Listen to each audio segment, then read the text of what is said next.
अर्थसंकल्पीय अधिवेशनाचा आजपासून तिसरा आठवडा सुरू होतोय।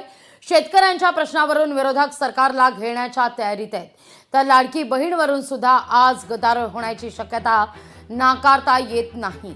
अर्थसंकल्पावरील चर्चेला अर्थमंत्री अजित पवार आज उत्तर सुद्धा देणार आहेत, त्यामुळे विरोधकांच्या आरोपांना देखील दादा आज कसा पलटवार करतात हे पाहणं महत्त्वाचं असेल। याखेरीज विधानसभेत 5 विभागांच्या पुरवण्या मागण्यांवर सुद्धा चर्चा होणार आहे, त्यामुळे आजचा दिवस अधिवेशनाच्या दृष्टिकोनातून अतिशय महत्त्वाचा आहे।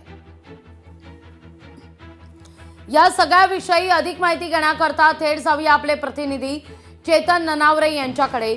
चेतन, आजचा दिवस अधिवेशनाच्या दृष्टीने अतिशय महत्त्वाचा आहे, कारण याच काळात कॅबिनेटची आज बैठक होतीये।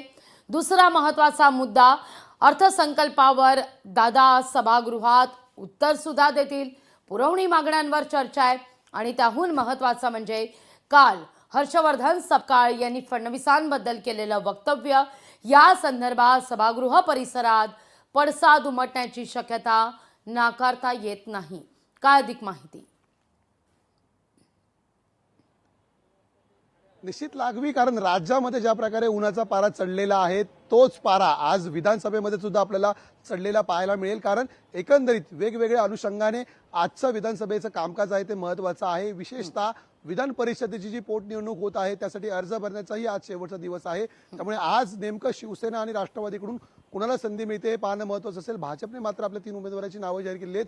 दुसरीकडे शेतकरी असतील किंवा कृषी विभागातील वेगवेगळे प्रश्न असतील, यावरून विरोधकांनी सत्ताधाऱ्यामध्ये झुकण्याची शक्यता आहे। कारण कर्जमुक्तीची जी घोषणा महायुती सरकारने केली होती त्याची पूर्तता कुठेही या अर्थसंकल्पामध्ये झालेली पाहायला मिळालेली नाहीये। दुसरीकडे लाडकी बहीण योजनेचे 1,500 वरून 2,100 रुपये करण्याचा गोष्ट असेल, तेही आश्वासन अद्यापही हवेत विरलेलं आपल्याला पाहायला मिळत आहे। त्यामुळे या 2 महत्त्वाच्या मुद्द्यांवरती आज तर आरोप प्रत्यारोपाच्या फैरी झडतीलच, मात्र तिसरीकडे जे मुंबई मेट्रो सहित वेगवेगळे प्रकल्प होते, कोस्टल असेल, याच्या श्रेयवादाची लढाई असेल, प्रकल्पांना स्थगिती देण्याची गोष्ट असतील, यावरूनही ठाकरे गट असेल आणि भाजप असेल किंवा शिवसेना असेल, यांमध्ये कोपर खेळायला लगावल्या जातील एकमेकांना। आणि चौथी महत्त्वाची गोष्ट, ज्या प्रकारे विधानसभेच्या कामकाजामध्ये आज औरंगजेबाची कबर हटवण्याचा मुद्दा असेल किंवा एकूणच वेगवेगळ्या हिंदुत्ववादी गोष्टी आहेत, त्याचेही पडसाद आपल्याला उमटलेले पाहायला मिळू शकतात। त्यामुळे लागवी आजचा दिवस विधानसभा कामकाजामध्ये अजितदादांच्या उत्तरामुळे गाजण्याची अधिक शक्यता आहे। लागवी अगदी चेतन, जसा तू उल्लेख केलास की दादांच्या उत्तरामुळे हे अधिवेशन गाजण्याची दाट शक्यता वर्तवली जाते, पण दुसरा मुद्दा सुद्धा तितकाच महत्त्वाचा आहे। परिषदेच्या 5 जागांकरता 3 नावं तर भाजपकडून जाहीर झालेली आहेत, पण 2 नावं अद्यापही गुलदस्त्यात आहेत। दादांच्या राष्ट्रवादीकडून 1 नाव आणि शिंदेंच्या शिवसेनेकडून 1 नाव आजच जाहीर करणार असल्याचं म्हटलं जात आहे, कारण आजचा अंतिम दिवस आहे अर्ज दाखल करण्याचा। या सगळ्या संदर्भात सकाळच्या सत्रात काही घडामोडी घडू शकतील का?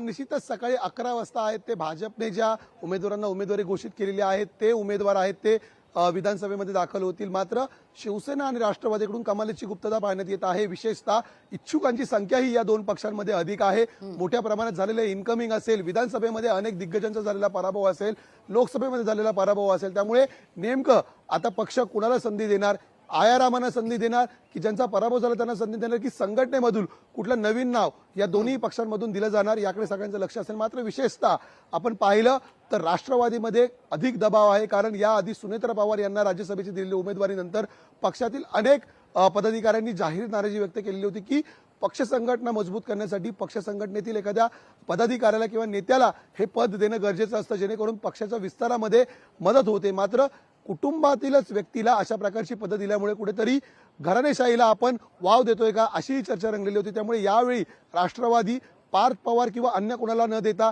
कुठल्या पक्षातील कार्यकर्त्याला हे पद देत आहेत का?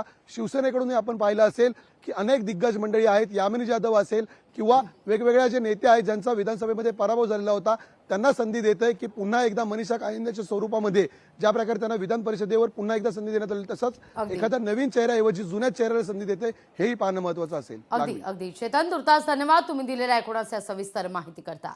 जसा उल्लेख आपल्या प्रतिनिधी चेतन ननावरे यांनी केला, तीच खरं तर महत्त्वाची ही बातमी आहे। कारण विधान परिषदेच्या 5 जागांकरता येत्या 27 मार्चला निवडणूक होतीये. उमेदवारी अर्ज दाखल करण्याचा आजचा शेवटचा दिवस आहे.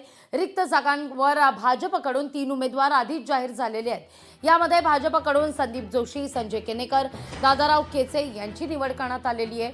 तर राष्ट्रवादी आणि शिवसेनेच्या उमेदवारांची उत्सुकता अद्यापही कायम आहे.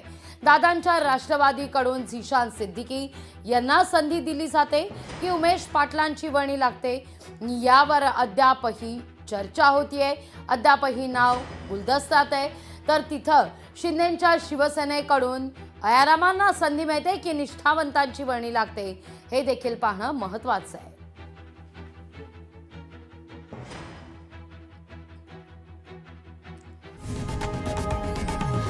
लोकशाही मराठी ऐका, पहा, जागरूक रहा.